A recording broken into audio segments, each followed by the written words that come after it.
अब जो नेक्स्ट हमारा यूनिट है that is work energy and power.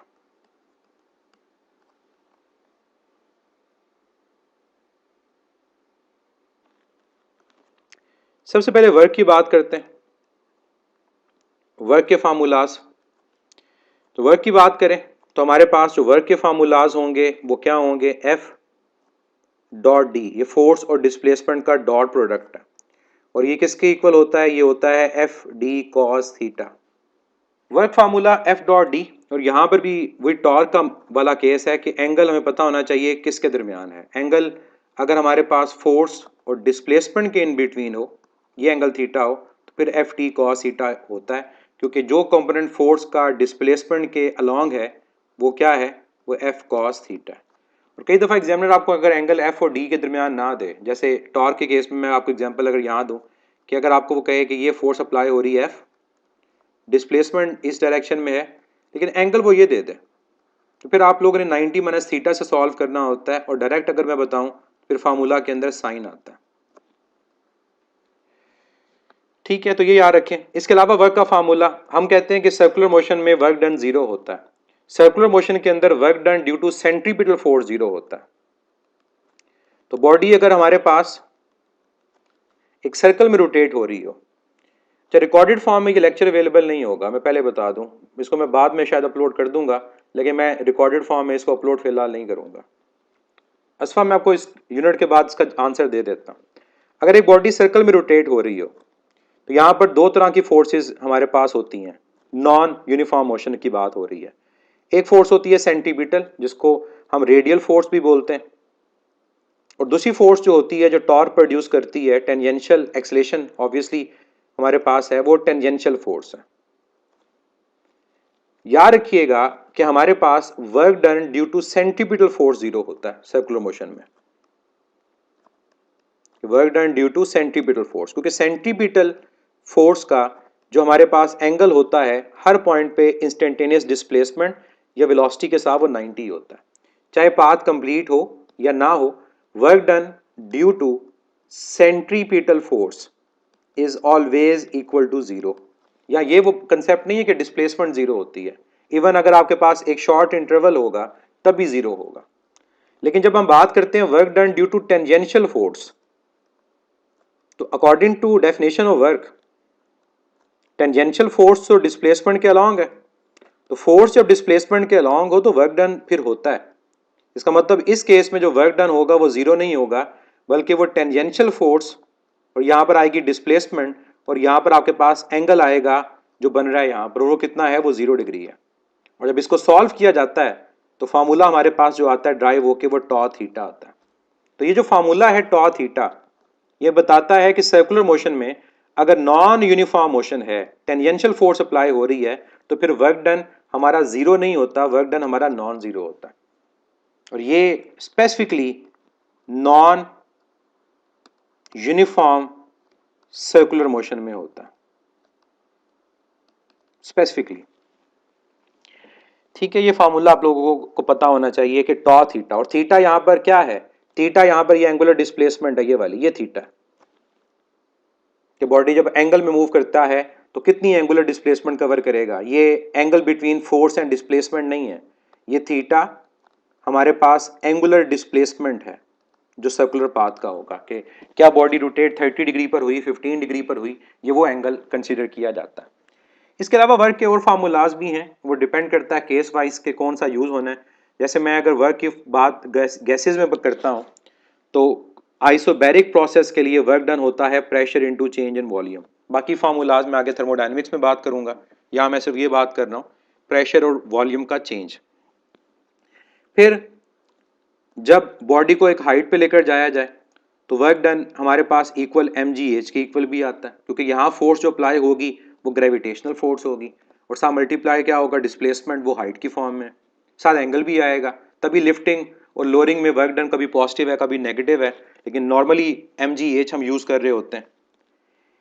इसके अलावा जब हम बात करते हैं चार्ज की, कि चार्ज को किसी इलेक्ट्रिक फील्ड में मूव करवाया जाए, तो तब उस केस में फार्मूला क्या होता है हमारे पास, उस केस में होता है कि हम पोटेंशियल डिफरेंस को चार्ज से मल्टीप्लाई करते हैं कि अगर हमारे पास एक चार्ज है और दूसरे चार्ज की इलेक्ट्रिक फील्ड में मूव करता है बिटवीन 2 पॉइंट्स, तो इस चार्ज को मैं क्यू बोल देता हूं और यहाँ मेरा जो पोटेंशियल डिफरेंस है वो डेल्टा वी है। तो उसको मूव करवाने में जो यहाँ वर्क आएगा, पॉजिटिव नेगेटिव की बात मैं यहाँ नहीं कर रहा, वो कॉन्सेप्ट पता है। तो कितना वर्क डन होगा, पोटेंशियल डिफरेंस को चार्ज से मल्टीप्लाई कर दें, ये वर्क डन जो होगा ये कैलकुलेट हो जाएगा। फिर इसके अलावा वर्क डन का फार्मूला हमारे पास, जब स्प्रिंग की बात करें या स्प्रिंग के अलावा हम बात करते हैं स्ट्रेन एनर्जी की, तब फार्मूला यूज हो रहा होता है हाफ फोर्स इनटू इलोंगेशन या कंप्रेशन। ये फार्मूला मैं अगर यहाँ स्पेसिफाई कर दूं तो हम स्प्रिंग के केस में अप्लाई करते हैं, चाहे हमारे पास स्प्रिंग जो है वो डेल्टा एक्स स्ट्रेच हो या वो डेल्टा एक्स कंप्रेस हो, दोनों केसेस में अप्लाई होता है। और ये जो 1/2 आता है ना इन फार्मूलाज में, इवन कैपेसिटर के फार्मूला में भी आप देखो तो हाफ आता है, वो इस वजह से आता है कि ये जो फोर्स हमारे पास है ये बेसिकली एवरेज फोर्स होती है। क्योंकि यहाँ ये स्प्रिंग वाला केस हो गया या अर्थ की ग्रेविटेशनल फोर्स वाला केस हो गया, जो फोर्स होती है कांस्टेंट नहीं होती। जब कांस्टेंट ना हो तो फिर हम एवरेज लेते हैं, मिनिमम 0 मैक्सिमम f, तो 0 प्लस एफ डिवाइड बाई 2 वो half f into delta x आता है। कैपेसिटर में भी इस वजह से फार्मूला हाफ बनता है। यानी मैं अगर यहाँ पर फार्मूला स्पेसिफिकली कैपेसिटर के लिए लिखता हूँ कि कैपेसिटर की प्लेट पे भी तो चार्ज स्टोर करने में वर्क डन होता है, तो कैपेसिटर की प्लेट में अगर हम वर्क डन की बात करते हैं तो उस फार्मूला को भी अगर आप देखें तो उस फार्मूला में हाफ आता है, हाफ क्यू इंटू वी। और वो जो हाफ है, इसको मैं ऑर्डर अगर चेंज करके लिखूं तो वो इस वजह से आता है कि पोटेंशियल आपका कांस्टेंट नहीं होता, पोटेंशियल का चार्ज के साथ डायरेक्ट रिलेशन है, तो वहां पोटेंशियल एवरेज यूज किया जाता है, इस वजह से हाफ वी इंटू क्यू आता है। तो ये हाफ वाला जो कॉन्सेप्ट है ना फार्मूलाज में, याद रखिएगा ये एवरेज की वजह से आ रहा होता है। ये मैंने आपको 2 एग्जांपल दे भी दिए हैं। और अगर इवन स्ट्रेन एनर्जी की बात करें चैप्टर नंबर 17, तो वहां भी जो फार्मूला है वो half F into delta L आता है, क्योंकि वहां पर भी एवरेज फोर्स ली जाती है। क्लियर है? तो ये वर्क के फार्मूलाज, यूनिट में यहां पर वर्क का नहीं लिख रहा, आपको पता है कि वर्क का यूनिट जूल होता है, न्यूटन मीटर। सेकंड मैं बात करूंगा यहां पावर की। पावर के रिलेशन की अगर हम बात करते हैं तो power rate of doing work है, वर्क डन ओवर टाइम। अब वर्क अगर पोटेंशियल एनर्जी की फॉर्म में होगा तो mgh/t आएगा। अगर ये वर्क डन किस फॉर्म में है, काइनेटिक की फॉर्म में, तो हाफ mv²/टाइम आएगा। ये ख्याल रखें, ये जो फार्मूलाज हैं ना ये वाले, कि वर्क की जगह पर mgh आ रहा है या वर्क की जगह हाफ mv² आ रहा है, एक तरह से वर्क एनर्जी प्रिंसिपल के अकॉर्डिंग आप कह सकते हो कि वर्क किस चीज को चेंज करता है, पोटेंशियल को चेंज करता है या काइनेटिक को चेंज करता है, उसके अकॉर्डिंग ये फार्मूलाज यूज होते हैं। और दूसरा फार्मूला पावर का जो है वो है F.V, ये फोर्स और वेलोसिटी का डॉट प्रोडक्ट है, और ये बन जाता है FV cos थीटा। और जब हम एंगल 0 लेते हैं तो पावर को FV लिखा जाता है।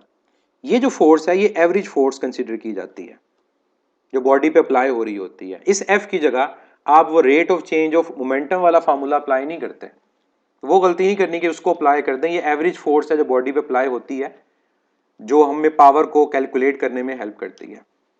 तो कई लोग वो अप्लाई करके फार्मूला को कंपेयर करने की कोशिश करते हैं कि ये जो फार्मूला मैंने ऊपर लिखा और ये फार्मूला लिखा डिफरेंट क्यों आते हैं। इस F की जगह mv/t इन्वॉल्व नहीं होगा।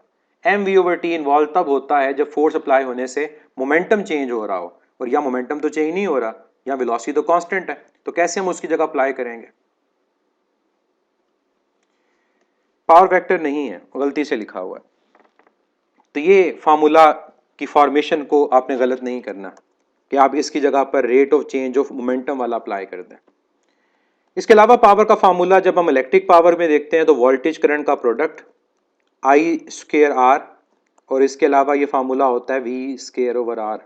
ये इलेक्ट्रिक पावर के केस में यूज होते हैं। मैक्सिमम पावर का केस जब सेकेंड ईयर आएगा मैं तब ही लिखूंगा, फिलहाल मैक्सिमम पावर का फार्मूला यहाँ नहीं लिख रहा। फिर रोटेशनल मोशन के केस में पावर का फार्मूला भी चेंज होता है। आपको पता है पावर FV है, तो फोर्स का रोटेशनल एनालॉग टॉर्क है और वेलोसिटी का ओमेगा। तो ये जो पावर का फार्मूला है ये आमतौर पे जनरेटर्स के अंदर मोटर्स में यूज हो रहा होता है कि उन मोटर्स की एंगुलर वेलोसिटी और टॉर्क को मल्टीप्लाई करें तो उसकी जो पावर है वो कैलकुलेट हो जाती है। कैसे आया? फोर्स का एनालॉग टॉर्क और एंगुलर वेलोसिटी का ओमेगा, तो power is equal to tau omega, ये फार्मूला है। पावर का यूनिट किसी से मैच नहीं करता, आपको पता है इसका यूनिट क्या है? वॉट। वॉट होता है जूल पर सेकंड, न्यूटन मीटर पर सेकंड, और बेस इसका यूनिट किलोग्राम मीटर स्क्वायर पर सेकंड क्यूब। और इलेक्ट्रिक पावर से यूनिट लिखा जाए तो वॉट इक्वल आएगा voltage into ampere, ampere square into ohm, या फिर वोल्ट स्क्वायर पर ओहम। और किलोवाट आवर एनर्जी का यूनिट होता है, पावर का यूनिट नहीं होता। पावर का किलोवाट हो सकता है, किलोवाट आवर नहीं हो सकता। नेक्स्ट फार्मूला मैं यहां मेंशन करूंगा एनर्जी का। अब एनर्जी में कौन सी एनर्जी वो मैटर करती है, हमने एनर्जी जो दो पढ़नी है यहाँ पर उन्हीं के फार्मूलाज को डिस्कस करना है। एक हम बात करेंगे पोटेंशियल एनर्जी की और एक काइनेटिक एनर्जी की। मैं एक ही लाइन में लिखूंगा, पोटेंशियल एनर्जी ग्रेविटेशनल हो तो mgh यूज की जाती है। पोटेंशियल एनर्जी हमारे पास अगर स्प्रिंग में इलास्टिक हो तो हाफ के एक्स स्क्वायर यूज किया जाता है। एक्स एलोंगेशन कंप्रेशन और के स्प्रिंग कांस्टेंट। अगर मैं चार्ज के केस में बात करूं कि चार्ज को इलेक्ट्रिक फील्ड मूव करवाया तो पोटेंशियल डिफरेंस और चार्ज को मल्टीप्लाई किया जाता, ये फार्मूलाज है। और अगर मैं बात करता हूं स्ट्रेन की तो वहां पर half force into elongation. Kinetic अगर ट्रांसलेशनल हो तो half m v square. Kinetic अगर रोटेशनल हो तो फिर हाफ आई ओमेगा स्क्वायर। और आई क्या? Moment of inertia. ये हमारे सिलेबस में नहीं है। अगर हम कहें कि एक बॉडी एक सर्कल में रोटेट कर रही है तो आई की जगह एम आर स्क्वायर आता है, लेकिन ये फार्मूला आई की जगह एम आर स्क्वायर तब आएगा जब एक बॉडी जिसका मैस एम और वो सर्कल में रोटेट कर रही हो जिसका रेडियस आर, तब आप इस आई की जगह एम आर स्क्वायर रिप्लेस कर सकते हैं। मोमेंट ऑफ इनर्शिया चेंज होता है एक्सिस ऑफ रोटेशन के चेंज होने से। जैसे अर्थ स्पिन करे तो आई 2/5 एम आर स्क्वायर होता है, और अगर ऑर्बिटल मोशन हो तो सिंपल एम आर स्क्वायर को यूज किया जाता है।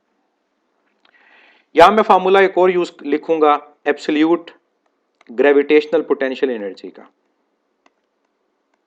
Work done in moving a body from earth gravitational field to the point where earth gravitational field become zero. क्या फार्मूला होता है? Minus G M m over R. ये formula में क्या वेरिएबल्स हैं? अर्थ, तो अर्थ का मैस कैपिटल एम, जिस बॉडी को मूव करवा रहे हैं उसका मैस स्मॉल एम, उस बॉडी का अर्थ के सेंटर से जो डिस्टेंस आर, और उसको मूव करवा के कहाँ लेकर जाना है? अर्थ की ग्रेविटेशनल फील्ड से बाहर। तो ये एब्सोल्यूट ग्रेविटेशनल पोटेंशियल एनर्जी का formula.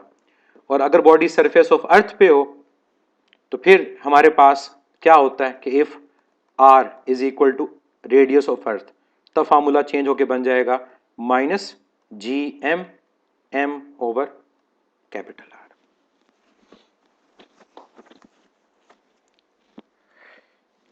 Next, law of conservation of energy. Law of conservation of energy की जगह मैं यहां पर इंटर कन्वर्जन ऑफ एनर्जी को डिस्कस करूंगा। Interconversion of energy, energy की एक फॉर्म दूसरी फॉर्म में कन्वर्ट होती है। इसके दो केसेस हम पढ़ते हैं, एक जिसमें हम फ्रिक्शन को इग्नोर कर रहे होते हैं, इसके बाद मैं फ्रिक्शन का रिलेशन भी आपको लिखवाऊंगा, अगर कहीं वो यूज़ करना पड़े तो क्या लिखेंगे उसकी जगह, और एक वो जहां पर फ्रिक्शन को इग्नोर नहीं करते।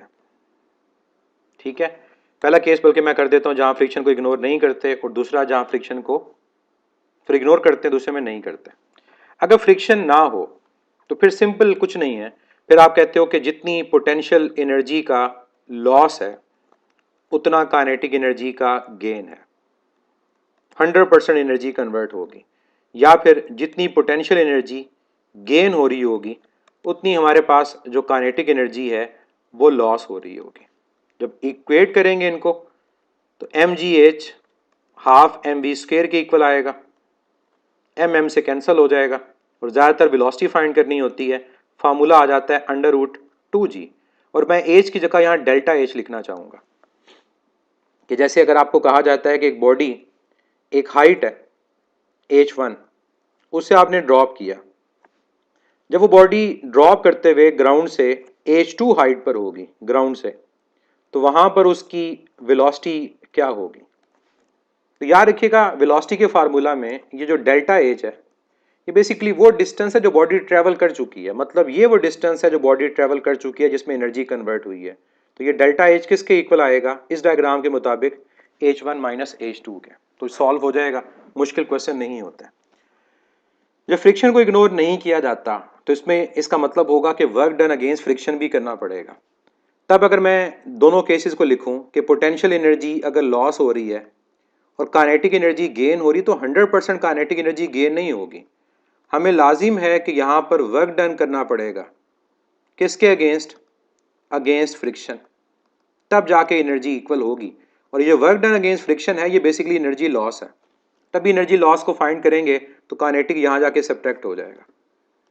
फार्मूला क्या बनेगा, mgh is equal to half time mv square plus f force friction की, और जिस डिस्टेंस तक वो फोर्स अप्लाई हुई। कई दफ़ा ये हाइट होती है, कई दफ़ा लेंथ होती है।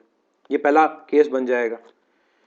ये भी पॉसिबल है कि काइनेटिक लॉस हो रहा हो और पोटेंशियल गेन हो रहा हो। जैसे बॉडी को अपवर्ड थ्रो करें तो काइनेटिक लॉस होता है, पोटेंशियल गेन होता है। तब जो भी एनर्जी गेन हो रही होगी ना उसमें ये हमारे पास work done against friction add होगा, चाहे वो पोटेंशियल है चाहे वो काइनेटिक है। तो वर्क डन अगेंस्ट फ्रिक्शन यहां पर आएगा। अब फार्मूला जो बनेगा वो इस फॉर्म में बनेगा, half time mv square is equal to mgh और plus f force of friction into distance. अब हम बुक में अगर देखें और हमने लेक्चर में किया भी था ये क्वेश्चन कि परसेंटेज लॉस इन एनर्जी का क्वेश्चन आता है। अब परसेंटेज लॉस इन एनर्जी का यहां अगर क्वेश्चन आए तो आपने क्या करना है, लॉस जो है एनर्जी उसको आपने डिवाइड कर देना है टोटल एनर्जी से और मल्टीप्लाई कर देना है 100 से। अब मैं आपको एग्जांपल दे देता हूं। पहले केस में जब पोटेंशियल एनर्जी लॉस हो रही है तो ये जो पोटेंशियल एनर्जी है यही आपकी टोटल एनर्जी है जो कन्वर्ट हो रही है, और जब आपकी काइनेटिक एनर्जी लॉस हो रही है तो ये आपकी टोटल एनर्जी है। और लॉस क्या है, ये जो एफ डी दोनों केसेस के अंदर है ये वो है जो लॉस है। तो इस लॉस को डिवाइड करना है टोटल से, मल्टीप्लाई करना 100 से, परसेंटेज जो लॉस होगा वो कैलकुलेट हो जाएगा आपका। ठीक है, तो ये क्वेश्चन आपको मैंने करवाए में आपको आइडिया होगा। मैं यहाँ पे ब्रीफली फ्रिक्शन के फार्मूला की बात अगर करूं तो फ्रिक्शन का फार्मूला होता है mu times N. What is mu, coefficient of friction, and what is N, normal reaction. अब जो नॉर्मल रिएक्शन की वैल्यू है ये क्या होती है, याद रखें कि नॉर्मल रिएक्शन हमेशा सरफेस के परपेंडिकुलर होता है। अगर एक बॉडी प्लेन सरफेस के ऊपर है तो प्लेन सरफेस के ऊपर अगर मैं नॉर्मल रिएक्शन लूंगा तो ये आएगा नॉर्मल रिएक्शन, और ये इस सरफेस के क्या है, परपेंडिकुलर है। किसके इक्वल होगा, ये एग्जैक्टली उस बॉडी के वेट के इक्वल होगा। इंक्लाइन प्लेन पे जब बॉडी आती है तो इंक्लाइन प्लेन के ऊपर ये बॉडी का वेट है जो हमेशा डाउनवर्ड है। नॉर्मल रिएक्शन उस सरफेस के परपेंडिकुलर है, ये नॉर्मल रिएक्शन है। अब आप देख सकते हैं कि दोनों की लाइन सेम नहीं है, ये नॉर्मल रिएक्शन की लाइन है, ये वेट की लाइन है। तो अब नॉर्मल रिएक्शन वेट के इक्वल नहीं होगा। अब हम जब रिजॉल्व करेंगे, मैं डायरेक्ट बता देता हूं, लेक्चर में बताया था, अगर ये एंगल थीटा है, ये एंगल थीटा, जब हम mg को रिजॉल्व करेंगे तो नॉर्मल रिएक्शन mg को रिजॉल्व करने की वजह से mg cos थीटा के इक्वल आएगा। तो मींस प्लेन सरफेस के ऊपर जो नॉर्मल रिएक्शन है वो वेट के इक्वल है। इंक्लाइन प्लेन के ऊपर जो नॉर्मल रिएक्शन है अगर वेट को रिजॉल्व किया तो वो mg cos थीटा के इक्वल है। तो इस n का ख्याल रखना। और जो ये म्यू है ये क्या है, कोएफिशिएंट ऑफ फ्रिक्शन, ये सरफेसेस पे डिपेंड करता है। अगर गाड़ी मूव कर रही है तो रोड और टायर के दरमियान उस पर डिपेंड करेगा म्यू की वैल्यू। और आपको पता है मैट्रिक में पढ़ा था कि म्यू दो तरह का होता है, एक कोएफिशिएंट ऑफ स्टैटिक फ्रिक्शन होता है और एक कोएफिशिएंट ऑफ काइनेटिक फ्रिक्शन होता है। कोएफिशिएंट ऑफ स्टैटिक और काइनेटिक, स्टैटिक बॉडी है तो फिर पहले वाला, काइनेटिक है तो दूसरे वाला। और स्टैटिक जो होती है ये काइनेटिक से ग्रेटर होती है इसकी वैल्यू। और मैं एग्जांपल यहाँ पर दूं, ये स्टैटिक कब यूज होता है, आप लोगों को याद होगा कि हमारे पास सेंट्रीपिटल फोर्स के केस में जब गाड़ी टर्न करती है तो हम कहते हैं कि गाड़ी जब टर्न करती है तो यहाँ कौन सी फोर्स है जो उसको हेल्प करती है कि वो स्किड ना करे। तो मैंने क्या कहा था, यहाँ जो फोर्स उसको हेल्प करती है कि वो स्किड ना करे वो फ्रिक्शन है। फ्रिक्शन सेंट्रीपिटल फोर्स के इक्वल है। तो वहां जब फ्रिक्शन की वैल्यू पुट करते हैं तो वो स्टैटिक फ्रिक्शन होती है जो रोड और टायर के दरमियान होगी, जिसको सेंट्रीपिटल फोर्स के इक्वल करेंगे।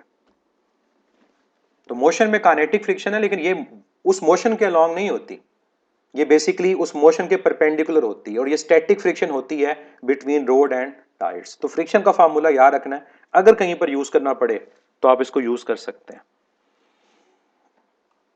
लास्ट फार्मूला इस यूनिट का, वर्क एनर्जी प्रिंसिपल।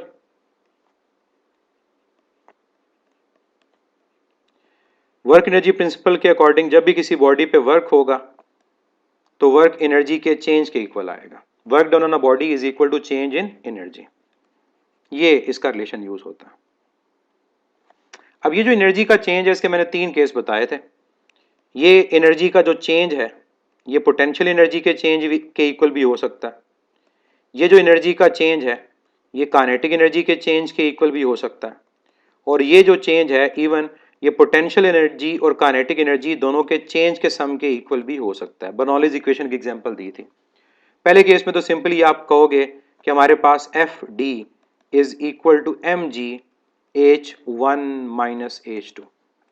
दूसरे केस में आप क्या कहोगे, F D is equal to half time M V F square minus we I square, और यहाँ दोनों इकट्ठे होकर लिख जाएंगे। ज्यादातर क्वेश्चन जो हम देखते हैं हमारे सिलेबस में भी जो होते हैं वो इससे रिलेटेड होते हैं, जहां वर्क डन काइनेटिक एनर्जी को चेंज कर रहा होता है।